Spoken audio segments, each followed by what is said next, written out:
Hi and welcome to my brand new Booktube channel for A Page of Fictional Love. I'm so excited to be starting my Booktube journey during summer of 2017.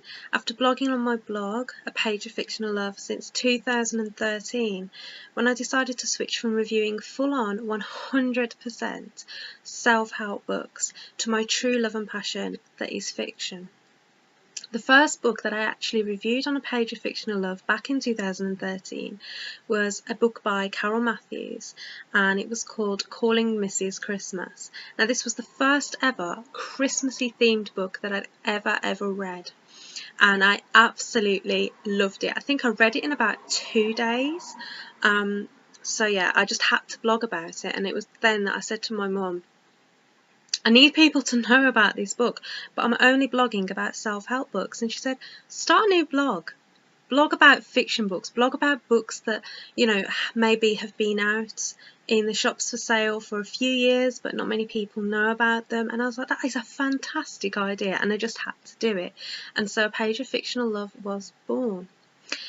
So from then on, it kind of spiraled. I was reading books of my mum's because back then the majority of my books were all self-help books, which, don't get me wrong, I absolutely love, but I had no real fiction books, only the ones from my childhood. So I was reading all the books of my mum's. I was buying huge book hauls to build up my collection, like on a weekly basis, and publishers began to send me ARCs in ebook and paperback format. So what kind of genres do I like to read? Well, in no particular order, I love YA, young adult. I love romance, women's fiction, chick lit, crime. Thank you, Angie Marston's. Psychological thrillers, fantasy, children's literature is a huge passion of mine, personal development and memoirs. So a little bit about me, because it's only fair that, I'm brand new to Booktube. This is the first time that you're going to be watching a video of me reviewing books on here. So it's only fair that I let you know a little bit about me. So I'm from the West Midlands in the United Kingdom. I grew up in the country, so although I'm a kind of city towny girl right now, in my heart I'm a true country girl. I'm 28, I'm a primary school teaching assistant and an aspiring teacher because I just love working with children. I love seeing them develop and grow and just see their little personalities. At the start of a school year, they're shy and quite quiet, and then by the end of the year you're finding it hard to keep them quiet, and you just see their confidence grow, and it's just nice knowing that you're a part of their life and you just make such a huge difference, and I just love that.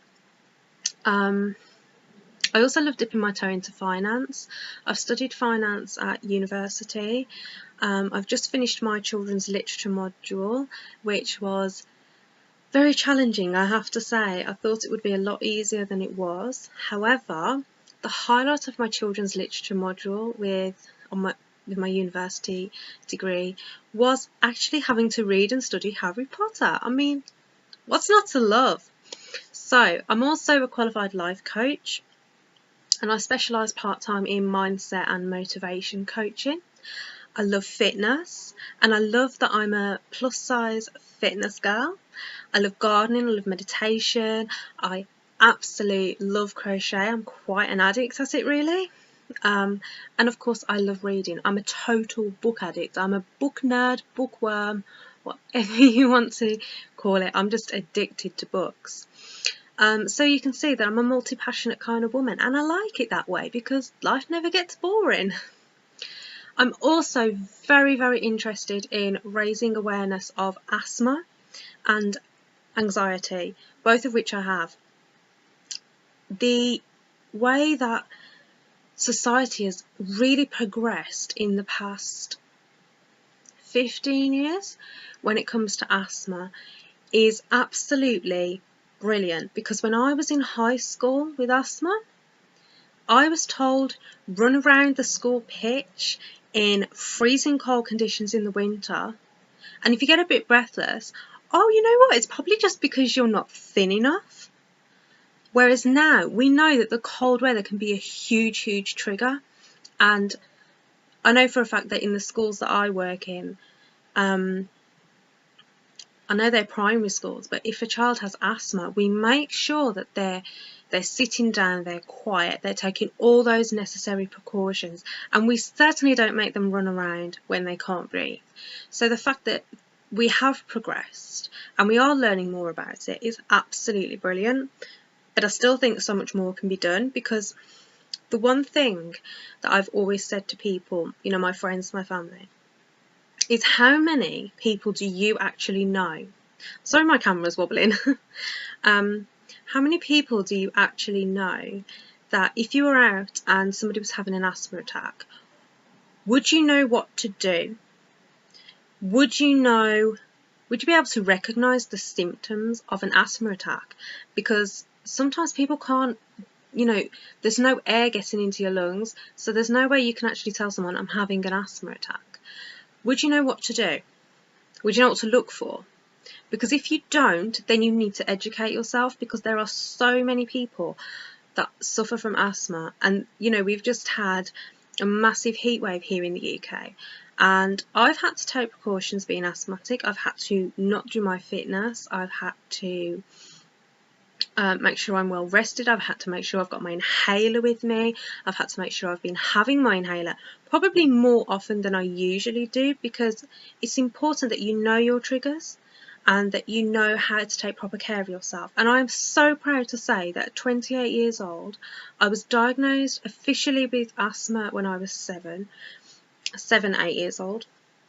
So for a good 20 years, I have managed and controlled my asthma so well that I have not once been hospitalised. And I'm so proud of that. And I'm so proud that I was actually so proactive in learning what I could about asthma and learning how to control it. And the other thing with anxiety is, when I was first diagnosed with anxiety back in 2015, I just lost my aunt. And it was a huge trigger for me, which is why I was diagnosed with generalised anxiety disorder and health anxiety.